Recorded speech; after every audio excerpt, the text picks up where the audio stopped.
Então hoje o anjo aqui vai jogar você, Amaral, dentro d'água.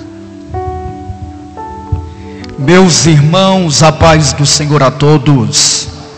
Todo mundo animado, alegre, ainda mais com esse tempo que melhorou muito, né?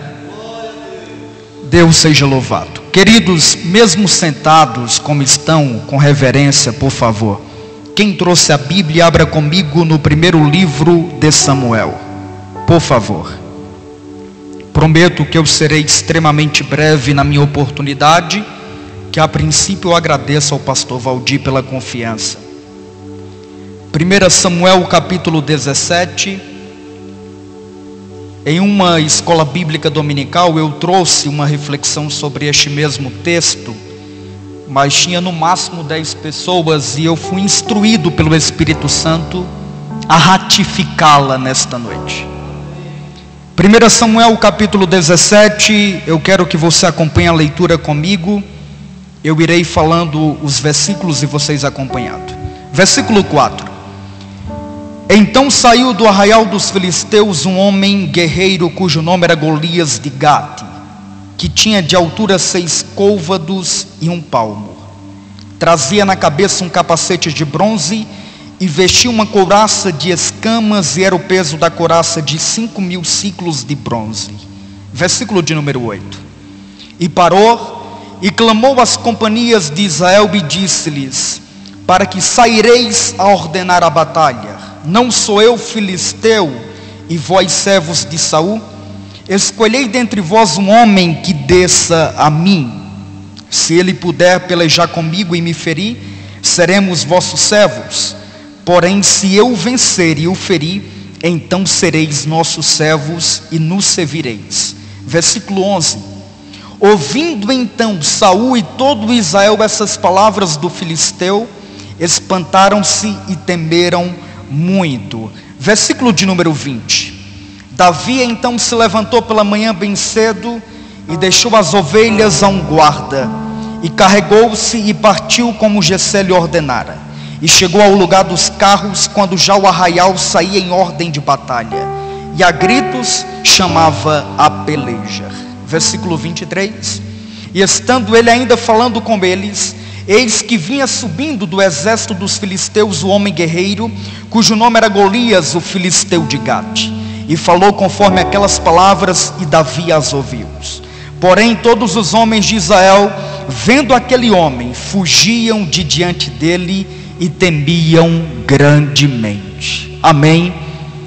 Fique à vontade, se quiser ficar com a Bíblia aberta. Queridos, acabamos de ler um texto extremamente conhecido por todos. Eu quero trazer a exposição e lhe convidar educadamente, com toda humildade, pedindo a sua atenção, para que a gente procure ter uma visão difusa, uma visão holística do cenário que acabamos de ler. A batalha entre Golias e Davi é extremamente conhecida, e ela aconteceu no Vale de Elá. Para que você aprenda e não se esqueça, o Vale de Elá tinha de comprimento, de largura, 1,5 km aproximadamente. A história nos conta que os filisteus estavam em Socó de Judá, em um monte em Socó de Judá. Então, para que você entenda e imagine o cenário, é como se a galeria fosse o monte onde estavam os filisteus, e do lado de cá, no Monte do Carvalho, estava o povo de Israel, o povo de Deus, o exército de Israel. No meio deles dois tem o Vale de Elá. Então, para que você perceba a distância, é cerca de 1,5 km de distância de um exército para o outro. E a história conta, e todos conhecem muito bem, que por 40 dias Golias descia de manhã e de tarde, e apresentava uma proposta ao povo de Israel, ao exército de Israel.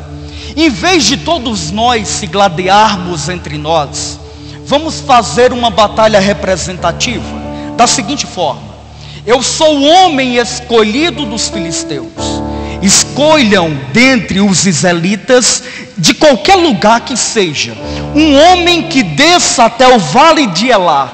O que Golias fazia, Amaral? Golias descia do monte de Socó, vinha a uma parte do Vale de Elá e desafiava gritando: E a Bíblia diz que ele era um homem extremamente potente, um homem preparado para a batalha desde a sua juventude.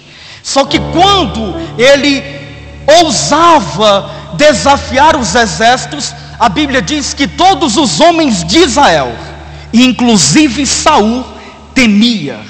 Eu quero que você lembre de uma informação importante. Quando foram para escolher o primeiro rei de Israel, que foi Saul, todos avaliaram o tamanho de Saul. Nenhum do exército de Israel era maior do que Saul, mas mesmo assim ele temia. E a primeira verdade que eu quero que você guarde no seu coração, que serve para você aplicar em todas as áreas da sua vida: quem não conhece o Deus que serve, foge dos gigantes da vida. Isso eu digo sem ter medo de pecar. A visão de Saul e do exército está totalmente distorcida de quem é Deus. E a história conta que eles ficam apavorados ao ponto de retrocederem, se esconderem, e ninguém levanta a mão para dizer: eu desafio Golias. A segunda verdade que você tem que guardar: aqueles que não conhecem a Deus, é a primeira, fogem dos gigantes. Eu quero que você entenda algo que está no livro dos Salmos. No livro dos Salmos, no Salmo de número 9, verso 10, está escrito o seguinte: ó Senhor, aqueles que te conhecem confiam em ti, pois tu não abandonas os que te procuram. Como que eu quero vencer os gigantes da minha vida se eu não tenho a capacidade de enfrentá-los? Querido, Deus não nos deu espírito de temor. O apóstolo Paulo disse a Timóteo: Timóteo, ele nos deu espírito de ousadia, de coragem. E a nossa visão de quem é Deus é que faz a gente ter a atitude de ir para a frente da batalha. Outro dia eu ouvi um pregador dizer que ter medo não é ausência, ter coragem não é ausência de não ter medo, mas é ir mesmo com medo. Então, mesmo que o meu lado humano sinta e se estremeça por dentro, como Paulo disse, que tinha muitos tremores por dentro, mas Paulo tinha certeza de que Deus estava com ele. Então, independente do gigante que você enfrente, a primeira atitude de um vencedor é não retroceder e enfrentar de frente. Só que por que Saul foge? E aqui é a segunda verdade. Porque quando eu vivo uma vida de pecado e distante de Deus, a minha visão fica turva diante dos problemas da minha vida. Por que tem um perfil de crente que consegue acreditar que tudo vai melhorar, mas tem um perfil de crente que acha que tudo vai ficar cada vez mais pior? É simples. Avalie a vida e a comunhão do camarada com Deus. Não tem como eu ter intimidade com Deus, estar próximo do Espírito Santo e viver uma vida de medos e com a perspectiva destruída. Quem fala palavras de destruição, quem tem uma perspectiva de morte, é gente que perdeu o contato com o Espírito Santo de Deus. Saul, neste período aqui, já havia sido reprovado por Deus na terra. Eu quero que você se sintonize e entenda. Amaral, nesse período, Davi já tinha tocado para Saul harpa, para expelir dele os demônios, porque a ausência do Espírito Santo trouxe os espíritos imundos para perturbar Saul. Sim, Davi já tinha tocado harpa para Saul quando aconteceu a batalha no vale de Elá. Isaías disse que só uma coisa nos faz separação entre Deus e os homens. O que é? O pecado. Não vale a pena viver uma vida de pecado, porque todas as vezes que o pecado me domina, eu perco a visão de quem é Deus. Esta é a segunda verdade. Por isso que Saul se esconde. Não adianta ser forte, porque ninguém dos senhores é forte. Nós somos fracos, mas a força de Deus que está sobre nós nos torna fortes para vencer os desafios da vida. Terceiro, saiba quem é o seu inimigo, quem você é e quem é Deus. Isso é muito importante. Por que, Amaral? Porque quando Davi chega, pastor Valdir, a Bíblia diz claramente que era o 40º dia que Golias descia. E eu quero te apresentar uma curiosidade muito importante, que é uma verdade muito profunda. Quando Golias desce e grita, Davi ouve, irmão divino. E quando ele ouve, ele primeiro pergunta: quem é este incircunciso? Davi entende quem que é o inimigo dele.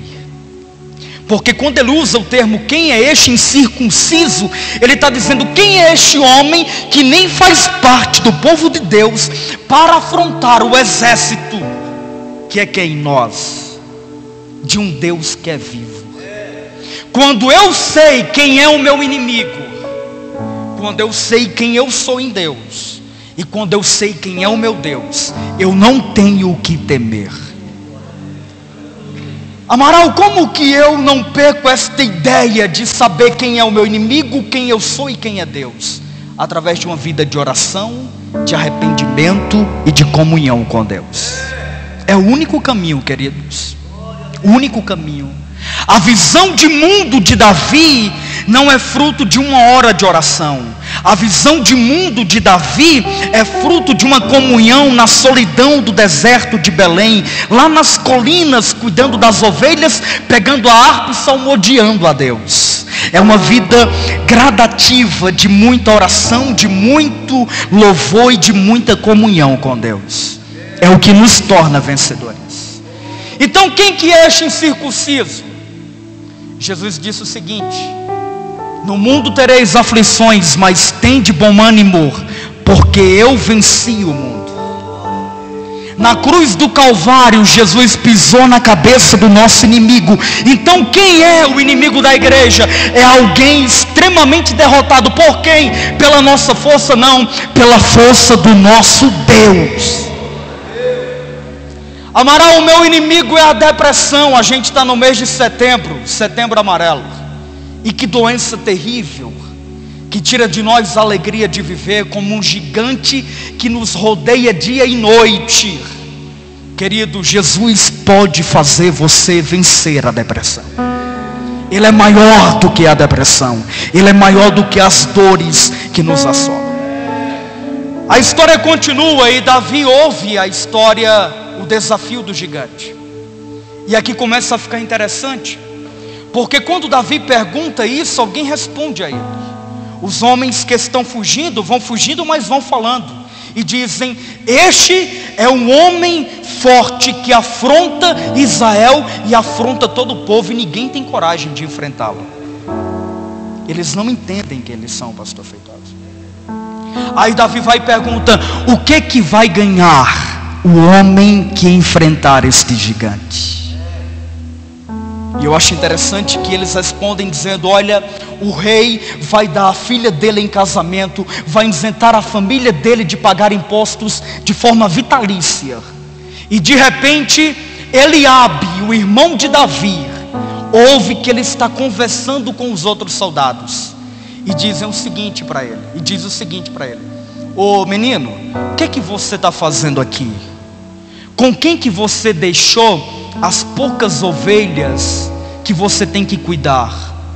O que Eliabe tenta fazer? Eliabe tenta fazer o que o diabo tenta fazer conosco. Porque todas as vezes que eu me levanto diante de Deus, o diabo sempre se levantará diante de mim, tentando me parar e tentando me envergonhar. Então Eliabe pega e diz que o menino é um simples pastor de ovelhas, que era um trabalho desprezível. Ele diz que ele é um homem presunçoso e que ele está ali na batalha para aparecer. E de repente, como que Davi responde ao irmão? Batendo de frente? Não.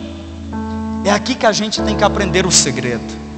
A nossa luta, disse o apóstolo Paulo, não é contra sangue e carne, não é contra pessoas, Natan. A nossa luta é contra potestades do mal que habitam nas regiões celestes. Sabe por que às vezes a igreja se gladeia tanto?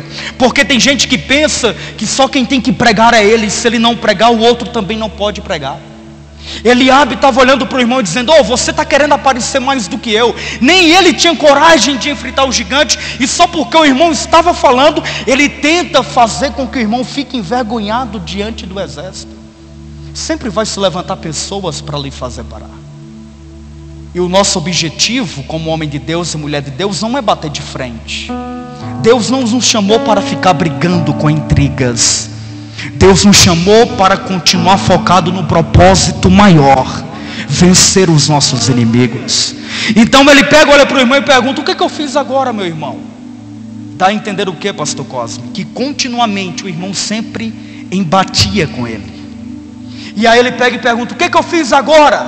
E a Bíblia diz que, desviando-se, olhou para outra turma e perguntou: o que vai ganhar o homem que vencer o gigante? Eu tenho que me desviar das pessoas que tentam me atrapalhar, em vez de brigar com elas. Então não compra briga não, irmão. Não assume a briga. Se alguém falou alguma coisa, é porque você está no caminho certo do propósito de Deus. Se alguém está querendo te confrontar continuamente, foge, desvia-se, continua focado no propósito.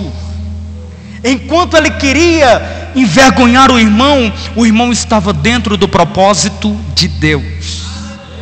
Aí ele pega e diz o seguinte: digam a Saul que eu enfrento o gigante. Esta é a quinta verdade. O homem de Deus, a mulher de Deus, tem que ter uma palavra de esperança na vida. A gente vive num mundo já muito caótico, sem luz. E Deus não nos chamou para chegar na igreja e dizer que as coisas vão dar errado. Você já viu que tem um monte de gente que compartilha no WhatsApp?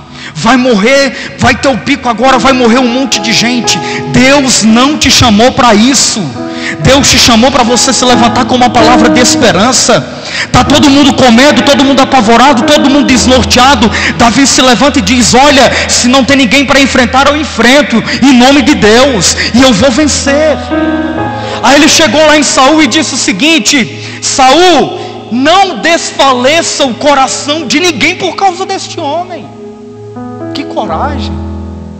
Um menino de aproximadamente 17 anos, dando uma lição para o homem mais alto de Israel, que era rei. Não desfaleça o coração de ninguém. Por isso que eu digo o seguinte: existe jovens, garotos que têm a interpretez do Espírito Santo e trazem muito mais exemplo do que homens barbados, homens grandes. Então Davi pega e diz: não desfaleça o coração de ninguém. O que você tem levado lá para a tua casa? O que você tem levado para os teus filhos, para a tua família, para a tua esposa, para o seu esposo? Qual o tipo de sentimento que a gente tem levado para dentro da nossa igreja, para a nossa faculdade, para onde nós trabalhamos? É um sentimento de catástrofe a qualquer momento, ou é um sentimento de mudança, de melhoria? Querido, pastor Wesley sabe, as empresas hoje em dia não procuram pessoas que falam coisas ruins. Pastores não querem obreiros que ficam cabisbaixo. Não é que a gente não seja humano, a gente é humano, mas a gente serve a um Deus que é sobrenatural. A gente tem que viver pela perspectiva de Deus, da palavra de Deus. O apóstolo Paulo, escrevendo a Filemon, ele disse o seguinte, no único capítulo que tem da carta, que eu acho extremamente profundo. Ele disse o seguinte: Filemon, versículo 8: eu me alegro tanto quando eu lembro de você. Por quê, Paulo? Porque por causa do teu amor e da tua fé, o coração dos crentes que estão em tua casa está sendo reanimados. A gente tem que ser como Filemon, pastor Cosme. A gente tem que ser como Filemon na vida das pessoas que nos rodeiam. Se alguém chegou te contando um sonho, deixa a inveja de lado. Motiva essa pessoa. Se você não pode motivar, fica calado. Vai orar e vai dizer: Deus, me ajude a ser alguém motivador e motivado. Davi continua na conversa com Saul. Saul fica examinando ele e fala: ele é muito pequeno. E ele pega e apresenta o problema humano que ele enxerga. Porque as pessoas sempre olham para as nossas fraquezas humanas. E a gente tem que entender que a gente é fraco, mas Deus é forte. Aí ele pega e olha para o menino e fala assim: olha só, Davi, eu entendo a sua vontade de defender o seu país. Entretanto, aquele homem é moço, desde a mocidade dele, ele é treinado para matar homens. Ele é o Benaim dos filisteus em hebraico. Ele é o homem entre todas as cidades dos filisteus mais preparado para nos matar.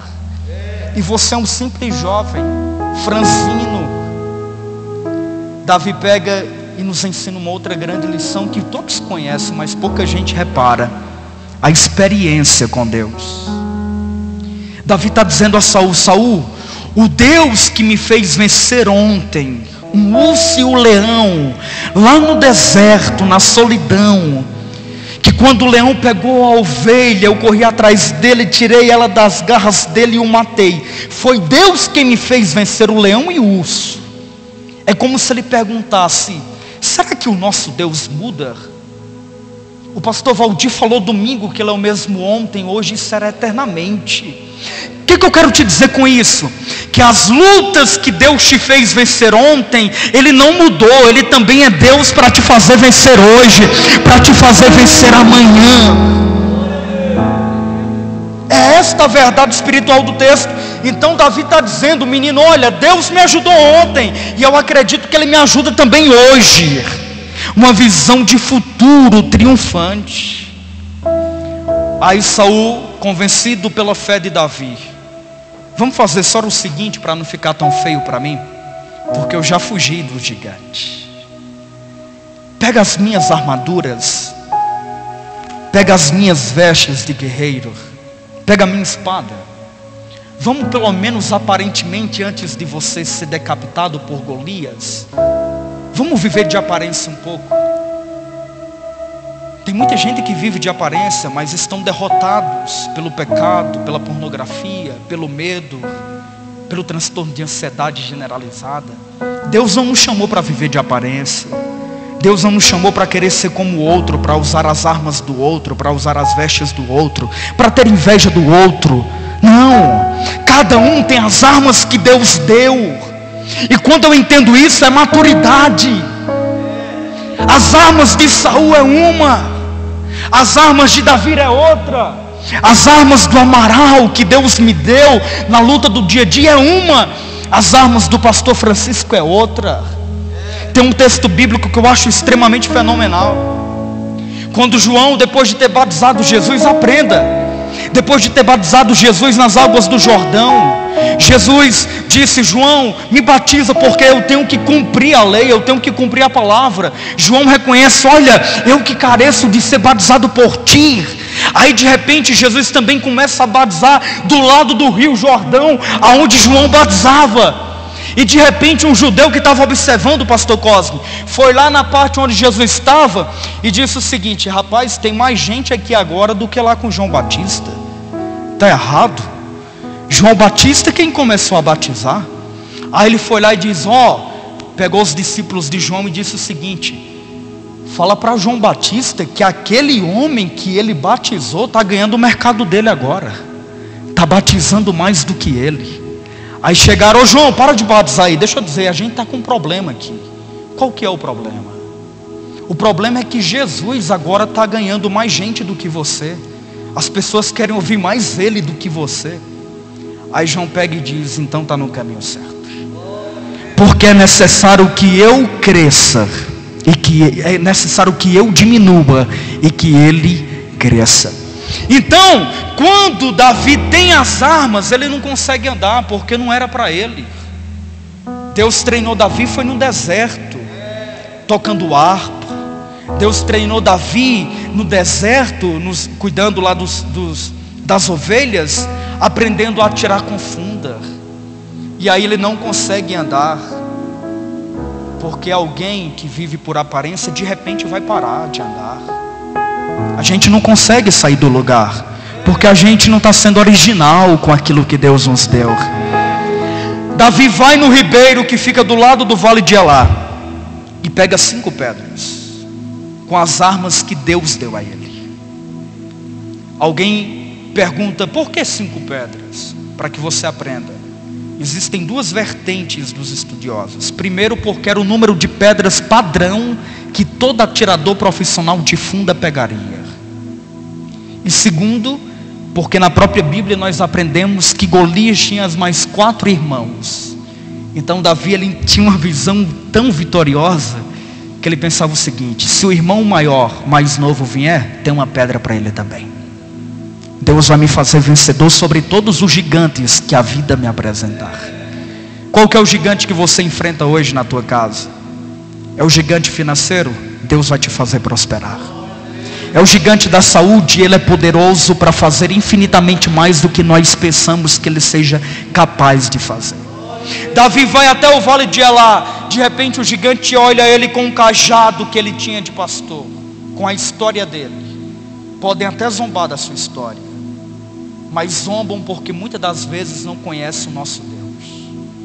Ele vai com o cajado, vai com a funda, vai com as pedras. O gigante olha e tira sarro da cara dele. Porventura sou eu um cachorro para que venha a mim com pau e pedra? Eu vou pegar você, Davi, e vou jogar o seu corpo para as aves do céu comerem. Davi não fica calado. E eu quero te lembrar algo. Quando apenas ouviam, os homens temiam. Davi desceu do monte do Carvalho, está no vale de Elá. Golias está vindo ao encontro dele, o escudeiro dele está na frente. Uma cena praticamente caótica para aquele jovem garoto. E ele, depois de ouvir a ameaça do gigante, ele diz: Golias, é tudo ao contrário. O que? Você que será alimento de aves, porque você vem contra mim com algumas coisas: lança, vem com espada, vem com escudo. Eu, porém, vou contra ti com uma única coisa, com aquilo que Deus me deu, e em nome do Senhor dos Exércitos. O que significa isso? Significa que Davi, ele não confia nas suas próprias forças inteiramente em Deus. Davi não olhava para a estatura dele. Davi não se aceitava autoavaliar-se e dizer: eu sou pequeno, sabendo que serve a um Deus grande. Deus não te chamou para você ficar se vitimizando. Deus não te chamou para você ficar olhando para você mesmo e dizendo: eu vim de uma família pobre, ninguém me apoia em nada. Não, querido, Deus te apoia em tudo, e Ele quer te fazer vencer os desafios da sua vida. Uma outra grande lição que Davi nos ensina e nos apresenta é porque tudo o que ele fala, ele pratica. Você já viu que tem um monte de crente que fala: não, fica tranquilo que vai dar tudo certo, Deus vai fazer isso. Mas eles não praticam, não mostram a atitude de fé. Tudo que Davi fala, quando ele diz: eu vou contra o gigante, ele vai contra o gigante. Qual que é esse princípio? É o princípio que a fé tem muito mais a ver com aquilo que eu falo, tem muito mais a ver com aquilo que eu pratico do que com aquilo que eu falo e prego. Então a minha prática no dia a dia mostra se eu tenho de fato fé no Deus que eu propago, que eu digo crer. E isso mostra o quê? Que a gente tem que ter uma prática de acordo com a palavra de Deus em todas as áreas da nossa vida. Será que eu tenho praticado aquilo que eu falo? Eu falo que os homens têm que ser corajosos, mas será que minha atitude é de corajoso? Eu falo que os homens têm que ser fiéis, mas será que na minha prática diária, no dia a dia, eu tenho sido fiel? São coisas que Davi nos ensina, que serve para todas as esferas da nossa vida. E por último, para mim concluir, as suas atitudes devem influenciar os outros a fazerem aquilo que é certo e aquilo que agrada a Deus. A igreja é o espelho do mundo em tudo. De vez em quando eu vejo alguém dizer: eu não vou para a igreja porque as pessoas de lá são piores do que eu. É um pensamento totalmente diabólico e errado. Mas a igreja de Jesus, o homem de Deus, a mulher de Deus, que preza pela ética, pela moral, por honrar o nome de Deus, ele tem que ser exemplo em tudo, ao ponto de outros se sentirem motivados a ser como ele, ou a fazer como ele. É o que acontece aqui. Quando Davi enfrenta o gigante, em vez de ele, depois de ter vencido, olhar para o irmão e dizer o seguinte: está vendo aí, ô seu medroso, eu consegui. Em vez de ele voltar para Saul e dizer: Saul, aprenda com um rapaz como eu como é que é ser um rei, como é que é ter atitude de rei. Não, o propósito não é esse. O propósito não é eu humilhar o meu irmão que não teve coragem. O propósito é eu inspirar ele a acreditar em Deus como eu acredito. E a história conta que depois que Golias estava decapitado, que Davi subiu em cima dele, o exército filisteu começou a correr pelos montes. E o que aconteceu? O exército de Israel, vendo que Davi tinha vencido, correram atrás dos filisteus e mataram todos a fio de espada. O que eu quero dizer com isso? Deus vai fazer coisas tão grandes na sua vida, que a vitória que Ele te dá vai fazer outros também vencerem. Deus vai te fazer vencedor, não para você se sentir melhor do que ninguém, mas para que você mostre que com Deus nós somos mais do que vencedores em Cristo Jesus. Se coloca de pé, por favor.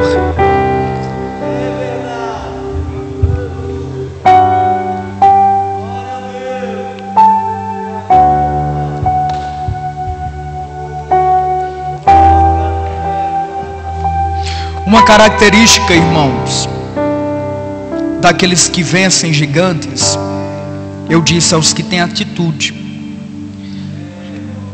No começo do texto, se você percebeu, a Bíblia diz que Davi se levantou naquele dia bem cedo de madrugada. Olha como Deus faz as coisas.